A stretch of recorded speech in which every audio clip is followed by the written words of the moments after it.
Donald Trump campaigned on the promise to end the Ukraine war. In an interview with Reuters this week, two Trump advisors conceded that the Ukraine war would take months or even longer to resolve. After promising to end the Ukraine war in just 24 hours, Trump gave a new timeline of 6 months last week. This seeming pessimism is likely an indication that any unofficial discussion between the Trump team and the Russians over the past month has not gone as well as hoped. This is not too surprising, given that the momentum in the battlefield is clearly behind the Russians right now. Russian troops have most of Toretsk and Chasiv Yar under control, and they're now within striking distance of Pokrovsk, Kupiansk, and Liman. The situation looks increasingly desperate for Ukraine. Not only NATO's long-range missiles deployed in Ukraine are faring poorly against Russian air defense, Ukraine is flatly running out of men, as acknowledged this week by Marco Rubio, Trump's nomination for Secretary of State. What this all amounts to is that there is no urgency for Putin to stop the war right away. The war of attrition is going in his favor, and that Russia's bargaining position will only strengthen from here.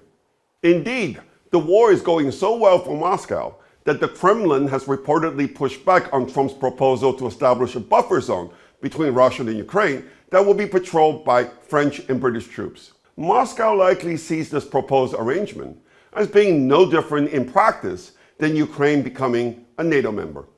We can't blame Putin for being cautious. Former German Chancellor Angela Merkel admitted in 2022 that the 2014 Minsk Agreement was intended only to buy Ukraine time to build up its armed forces. Putin will not make the same mistake in any future peace negotiation. He will need more than empty assurances that Russia's security concerns are satisfied. I suspect this means the war will be decided in the battlefield, as opposed to by diplomacy. The only open question is whether Trump will let the war play out.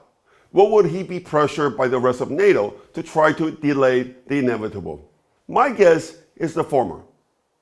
It makes no sense to throw good money after bad. The best Trump can do is to cut America's losses in this war. The fact that Trump said last week that he could understand why Russia does not want NATO on his doorstep makes me optimistic. But not optimistic enough to start buying European assets already. I will wait until a face-to-face meeting between Trump and Putin.